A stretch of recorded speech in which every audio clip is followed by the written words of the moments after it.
All right, we are back at the Who Was Will Sims podcast.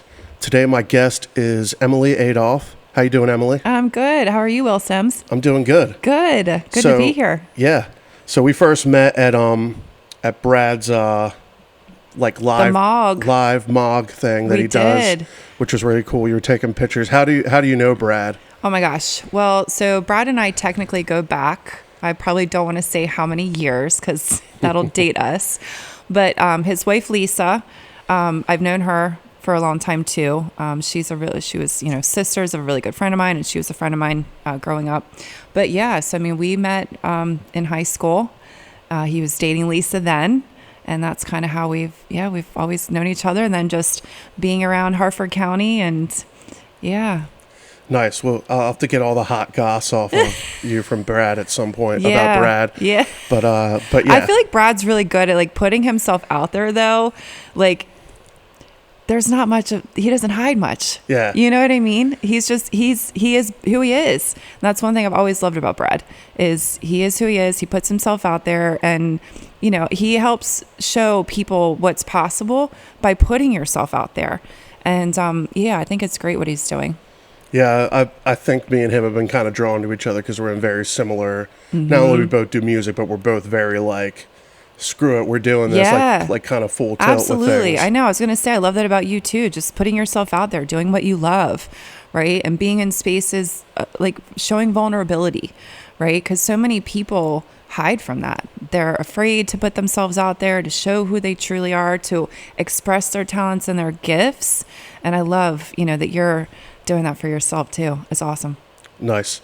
So I want to get into the main reason we're here, which is the Healing Arts Festival. Healing Arts and Music Festival. Yes. Yeah, you can't forget the music. Yeah, come on, Will. I know. I should know better.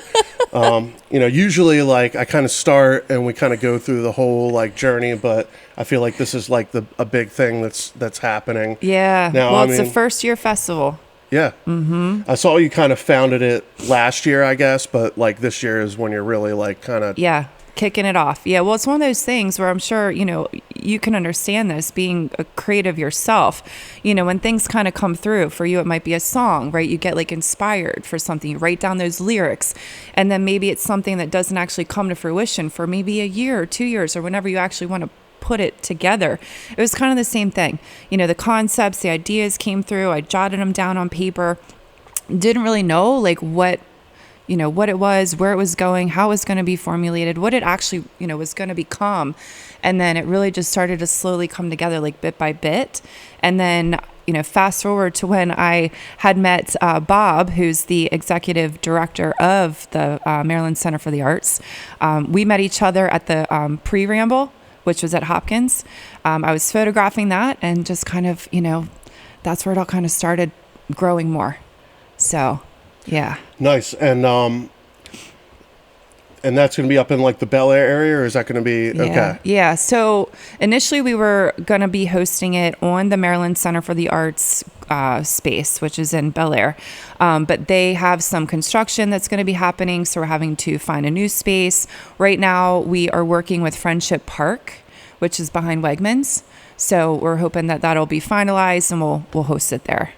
Nice. And then so you're it's kind of like a 2-day thing. You're doing like the Friday evening and then the Saturday. Yep. And there's going to be music. There's going to be, I guess, like art setups and stuff, different vendors and stuff. Yep. What are you kind of envisioning for like people that are coming to this festival? Yeah, absolutely. So Friday night, the vision is for it to be more of like an acoustic jam session.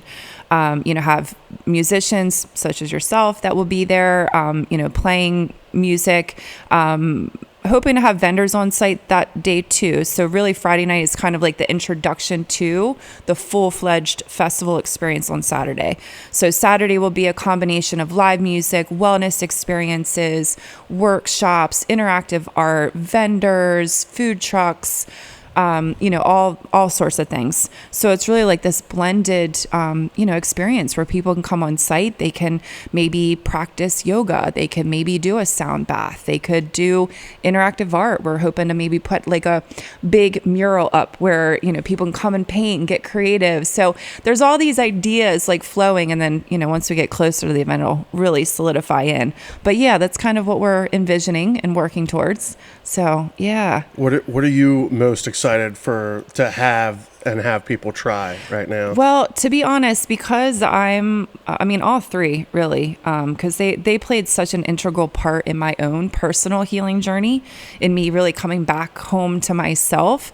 But probably the wellness experiences, because I feel like a lot of people are still learning about the wellness, right? Whether it's yoga, sound healing, Reiki, things like that. So I feel like that's going to be a really, beautiful experience for folks who maybe aren't tapped into that yet, and they get a chance to experience it.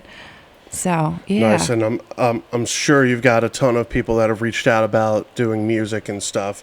I know anytime. All sorts. I know anytime I post about needing musicians, like it can be a real flood of people coming in. But do you have like some like pretty cool acts lined up that you're certain you're going to have? Well, we're still working on it. You being one of them. I'm hoping. I know. I love it. But yes, we're still working on finalizing, the live musicians, the wellness practitioners, the artists that are coming on site. We're really hoping to get some of that like locked in place this month, because ticket sales open up in May. So we want to at least have, some sort of like schedule lineup in place, to give people an idea of like who's going to be there, while we're still continuing to, put some musicians in place, wellness practitioners. But I definitely have, a lot of people that have expressed interest, which is cool. Yes, we're still working on finalizing some things. I was wondering, like, if you had like any like big Baltimore acts or anything, or if you're just kind of like sticking with a lot of like smaller acts. No, there's definitely been a few that have submitted applications, and I'm terrible at remembering some of the names, so please I apologize. It's fine. I didn't want you to spoil it for like the big announcement, but like I was just curious. No, I mean, there's definitely how big we were talking with some of the acts. There's definitely maybe a few that I still need to reach out to. And then, there's been a lot of applications, which is great. So that's helpful just to get an idea of musicians that are out there that are already interested in wanting to play the festival, versus me having to do outreach. But I definitely have some musicians in mind. Are you familiar with the Hackensaw Boys by chance? I am not. Okay. Well, they're like a mid-Atlantic band. They play all over the place, but they are also, friends of mine. I've met them years ago. They came to Baltimore, played. I actually hosted them at my house, so I reached out to them. They might be somebody that we're bringing on. Nice. But again, we're still working on finalizing some of these things. So yeah, that's kind of the thing, Will. I'm sure as you're building events and putting things together, it's kind of like you're just trying to figure out the pieces of the puzzle as you're building it, and just going with the flow. Nice. Yeah, I can only imagine like the logistics of putting a festival together. Yeah. Well, yeah. This is my first time doing it. But the cool thing is, I've put together plenty of events in my life. So I feel like that helps, right? To have like some sort of like logistical placement in mind of like, how do you navigate this? And it also helps having organization. We have a great CRM system, which is supported by WebIXI.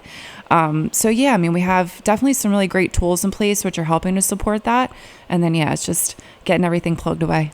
That's cool. Yeah. Yeah.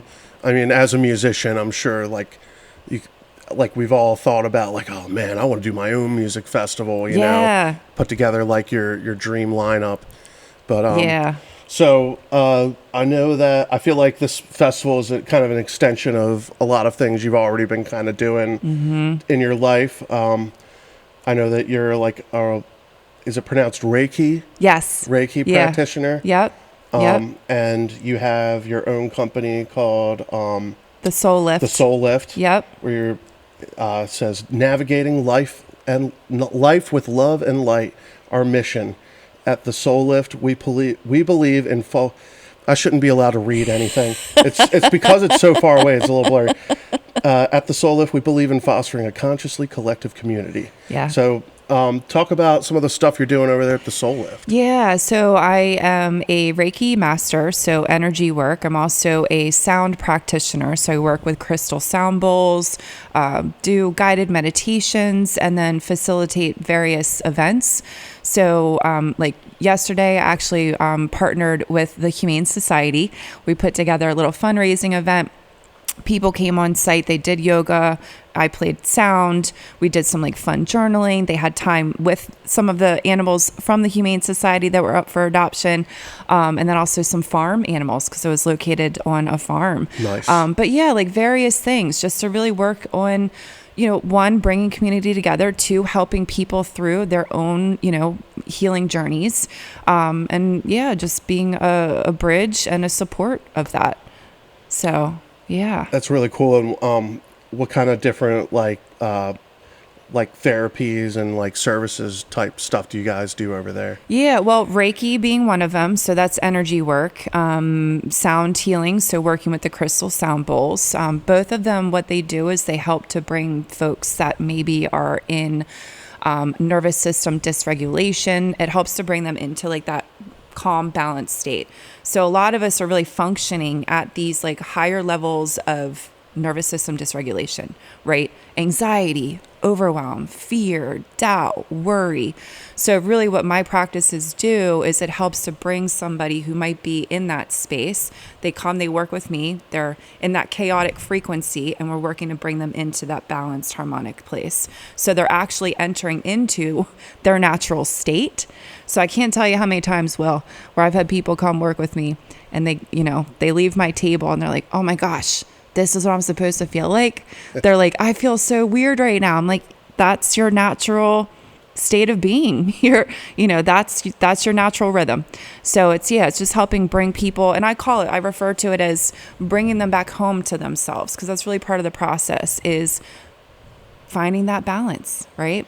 And understanding that you're not meant to operate in that chaotic state.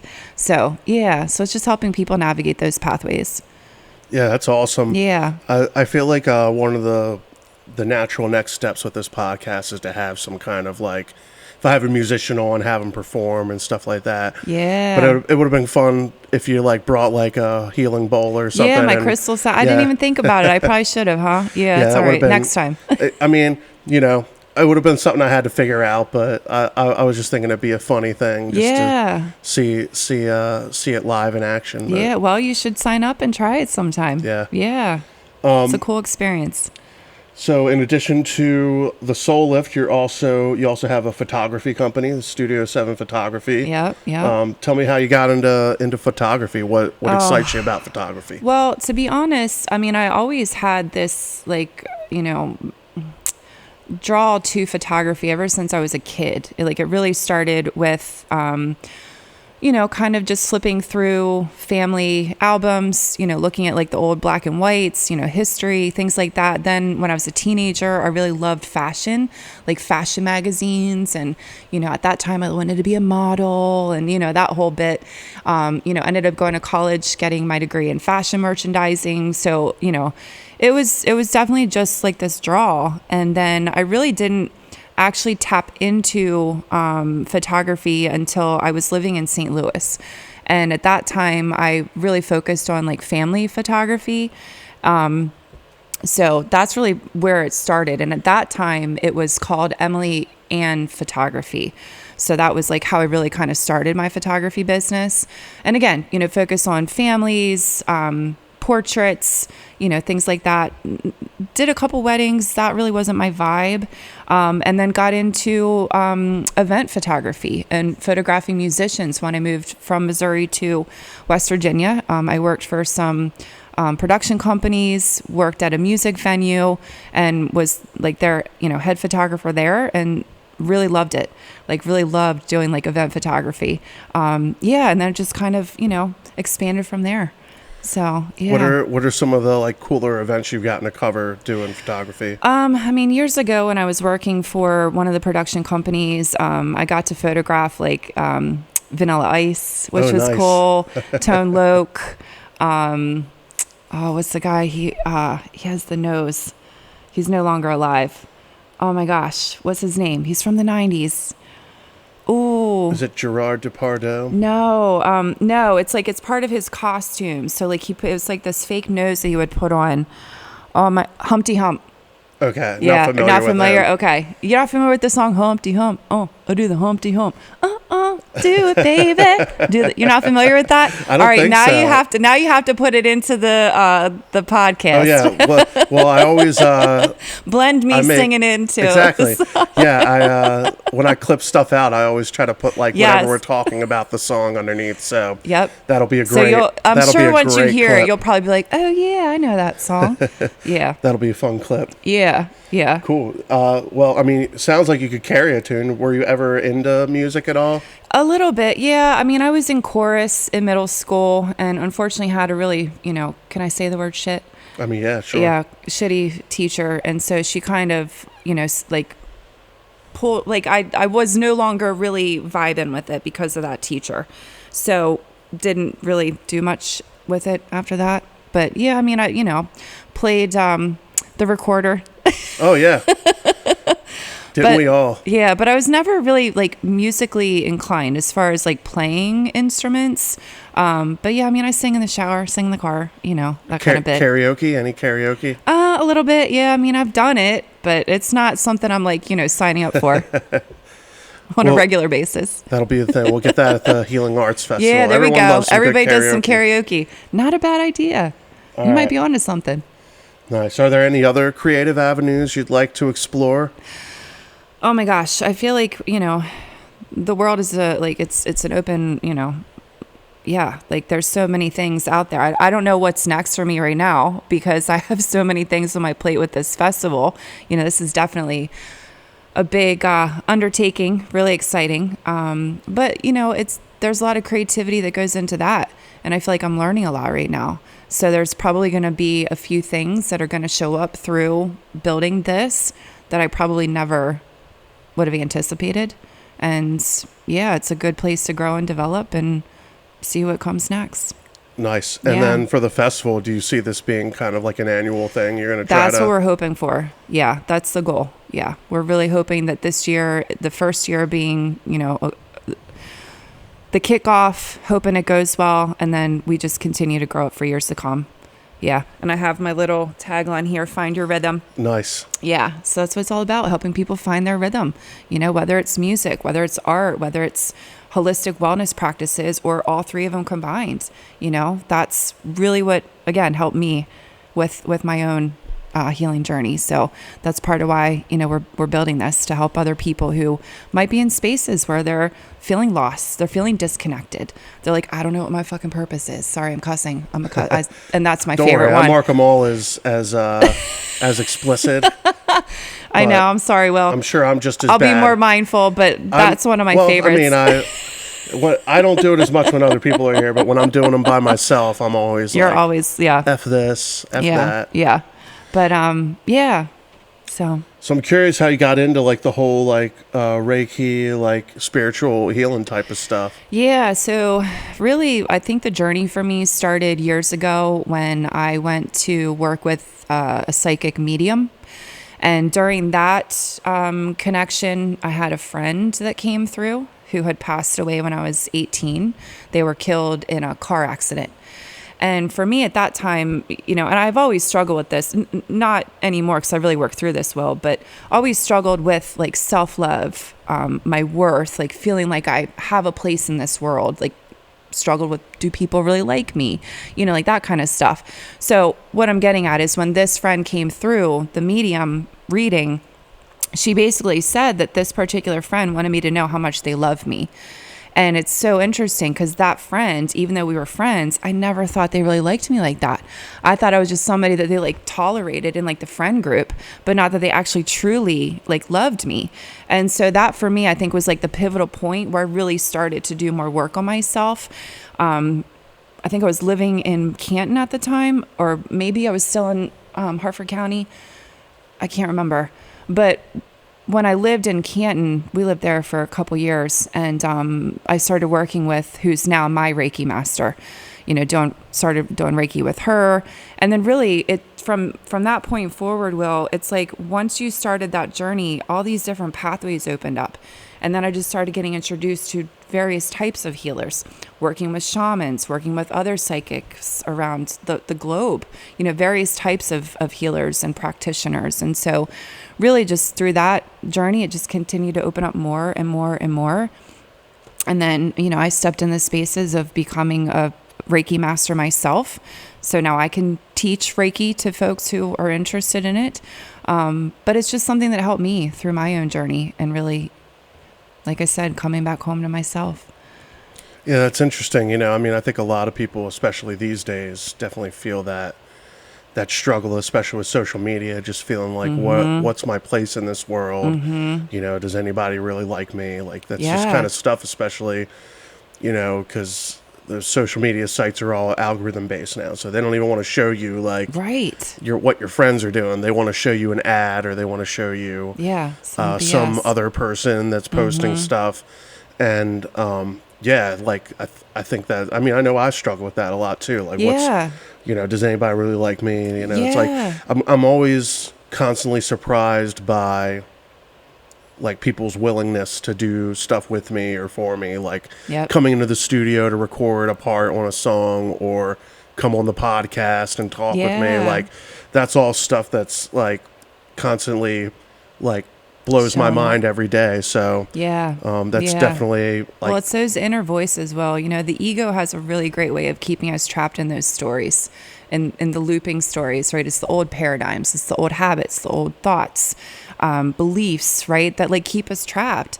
And so once we start to have more of an awareness of them and we don't like ignore them and we're like, all right, well, this thing's showing up again. And we like maybe take some time to listen to it, then it doesn't show up as much. It's a practice, right? It's a continual practice, but it's really breaking those old thoughts, those old, beliefs that aren't true, because you're an amazing person. I wouldn't be sitting here if I didn't think you were incredible and think you're talented and wonderful and like all the beautiful, amazing things that you are. But I feel you. Like we have a tendency to get in our own heads. Yeah, one of the things that's been helpful to me lately is, I've been playing music for years, and you for any artist in the music industry, it's always like you're just trying to like get to that next gig, get like you don't really know where to go with it, And so last year I started hosting the songwriter showcases, not too dissimilar to what Brad does with the podcast, or I don't know if you know Dan Houts, like he does. He's been doing that stuff for years, and like I've kind of shifted from like trying to do like the bar gigs and playing songs for people to kind of doing like more inclusive stuff, like more community based, like networking, like, because that to me is like way cooler than any of like, I've done a lot of really cool bar gigs, like playing down at the Horse in Baltimore. Like, that's a good place. Playing songs for people and they're going nuts and having a great time. And like that's all fun and that, but like it's not as fulfilling as like seeing someone get up on stage and play a song that means a lot to them, and like having a group of people around them that are like really invested and like really want to hear like everything they've got to share. And so that's been a really that's something that I've found very therapeutic. Absolutely. Well, and I'm sure it's really empowering for you too, because you've also been through what that person has been through, right? So in a way you can kind of step into that like mentoring coaching role too, right? To like remind them like, you got this, you can do this, because you've been there. You've been on that stage, probably feeling the same things that they were feeling, and just being able to guide them and say, you got this, like you can do this, you're incredible. So I love that you're doing that. That's amazing. Yeah. All right. So usually to kind of wrap things up, I have like some fun questions I'd like to throw out there. Okay. I did kind of tailor these to you because I feel like you probably have some good answers for a lot of these. Oh, let's hope so. So the first question is, can you remember a dream you've had and did it lead to anything? Actually, not really. I mean, that's a great question, Will. As much as I dream, I don't always remember them. And if I don't write them down, then I definitely don't remember them. Yeah, so no, unfortunately, I wish I could say like right now I do, but not really. Cause like, as far as dreams, no, but like visions, yes. And like the festival would be a perfect example of that, right? And honestly, one thing I've learned about myself, Will, one, I'm a Pisces, but two, I'm an intuitive. And three, being a Pisces and an intuitive, when I'm in the water, if I'm like in a very like just like chill meditative state, like information just comes flooding in almost like water, right? Yeah. So I've learned to keep my phone nearby so I can take notes. And honestly, that's how the festival came through. I was in the bathtub last year, April of last year, and just had all this information coming in. I was like, oh my, I couldn't even keep up with all this stuff coming through. And but that's what I do. I just jot it down.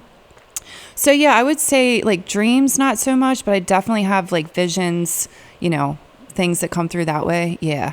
Yeah, it's interesting. Like there's some people that are very like dream driven on stuff. But that's cool. I'm the same way with my phone. I'm a Cancer, and I don't know if I'm intuitive, but I'm the same way with my phone. Like if I have an idea, I need to jot it down, hum it into my phone. I'll be like sitting there like trying to make drum sounds with my mouth. Yes. Like I got to get the whole idea. And then I listen back to it later. I'm like, what was I doing? It made sense in the moment. Sometimes. Yeah. Sometimes all right. I love it. Do you have a ghost story? Oh, well, okay. Yes. So are you familiar with the Ouija board? Yes. Okay. So yes, the Ouija board. This was something when I was growing up was like really popular, and we would play as kids and definitely had some wild experiences with that. Where we were, playing the board and had something come through, and it was pretty wild. Yeah. All right. Yeah. I'm trying to think if there's anything scarring that. I mean, it was, we were in like elementary school. So I think for elementary school kids to be messing around with the Ouija board and then, have, if I remember correctly, I think his name was like, he was a firefighter, because he was like communicating through the board. And it was just one of those things where at the time, I think we were kind of like, is someone messing around with this? Like, is someone moving this? But looking back, I'm like, no, I'm pretty sure that was like, legitimate.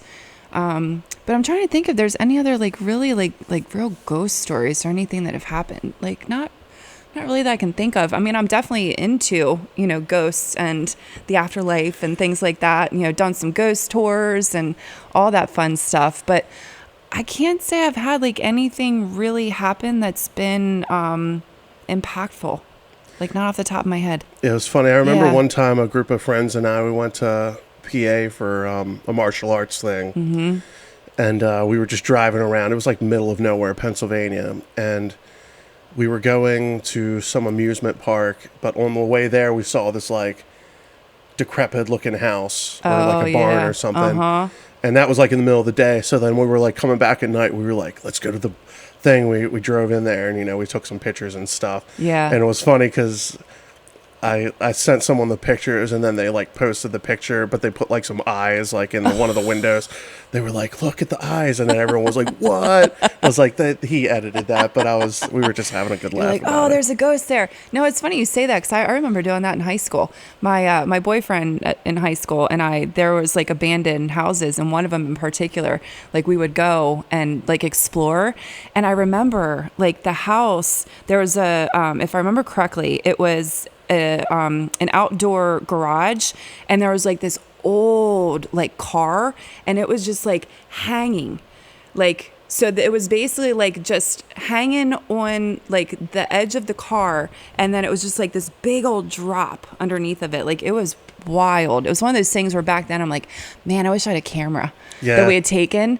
But it was like an old doctor's house. They had like old books up in the attic. I remember we spent some time exploring that old abandoned house. I don't know if it's still there, but yeah.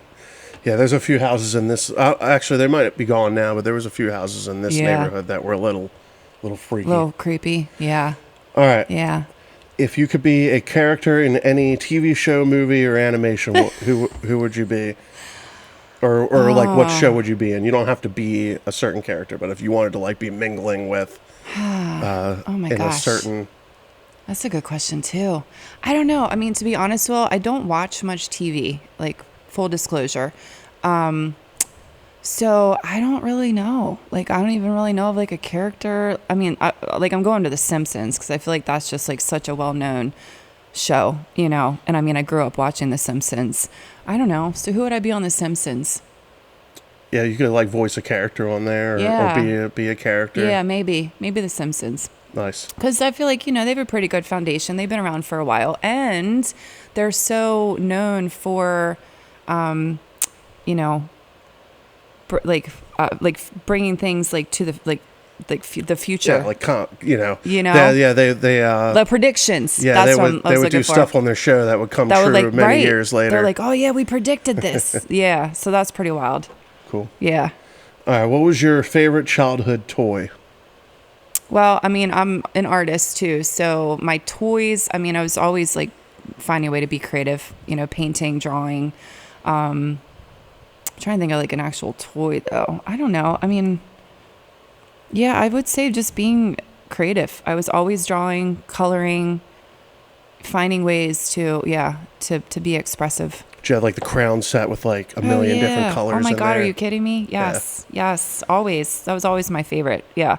And my grandparents, growing up, they owned an office supply store. It actually was on Main Street. The what is now the wedding shop on Main Street. I couldn't tell you the name of it. That was my grandparents' store. Oh wow. Yeah. So and it was an office supply store, and so like they would always have office supplies. So I would love going there and like playing around with like different pens, you know, markers and like, yeah. So I always had a good time doing that. Yeah. All right. Last one. If you could organize a music festival featuring any 3 headliners, who would they be? Oh my gosh. Well, you're probably going to laugh when I say this. And it might seem like it's cliche, but Dave Matthews. I love Dave Matthews. He's always been one of my favorites. I mean, ever since he started, like, you know, he's always been. I feel like a lot of people could probably relate to that. So definitely Dave, for sure. I love the Lumineers. Lumineers are good. But you know, there's so many like great musicians. I feel like I'm constantly being introduced to, so it's hard to like pinpoint. You know what I mean? Because I want them all. I'm like, you know, I hear a new song and I'm like, that sounds incredible. Like Father John Misty. I don't know if you're familiar with him. Not familiar with him. Yeah, I mean, he's got some pretty good stuff too. Yeah, but there's so many musicians. I mean, yeah, it's hard. It's really hard. What were you listening to like when you were like a teenager? Oh my gosh, like Nirvana, Pearl Jam. Nice. Yeah. I mean, a blend, really. But yeah, nice. grunge music. Were you in like the tape era or the CD era? Both. Like, okay. Yeah, my dad is still a really big music guy. So he had everything. He had a huge library of music. So I grew up listening to like the Talking Heads, Steely Dan. You know, he had records, you know, so like Elton John. I used to love listening to like Elton John records. But my dad definitely had like a huge collection of records, tapes, CDs. Like, yeah. So we had it all.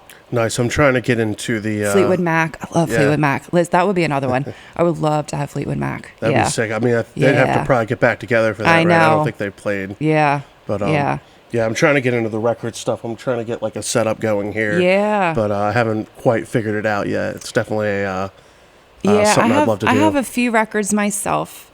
I couldn't tell you what they are. I don't listen to them. But I do have like a Bluetooth record player that I bought. Actually at Reb Records like years ago when they were still over in the incubator space. Okay. Like, so it's been a long time since I bought that. Yeah, I don't know why. I don't really like listen to it. I should, because I love records. But yeah. Well, I really appreciate you coming on and being a part of this. Yeah. And everyone needs to go check out the Healing Arts and Music Festival. What are the dates on that again? Yep, it's going to be October 2nd and October 3rd, 2026. Nice. Yeah, and it's healingartsandmusic.com is the site. Do you have a date for the ticket sales yet? Yeah, we're hoping to launch that in May. Awesome. Yeah, that's the goal. So be on the lookout for that. Yeah. Cool. Well, thank you for coming, Emily. Thank you. I look forward to hearing more about the festival as it comes together. Yes, thank you all. So excited. I appreciate it. Get your tickets now for the Healing Arts and Music Festival. Go to healingartsandmusic.com to find out more information.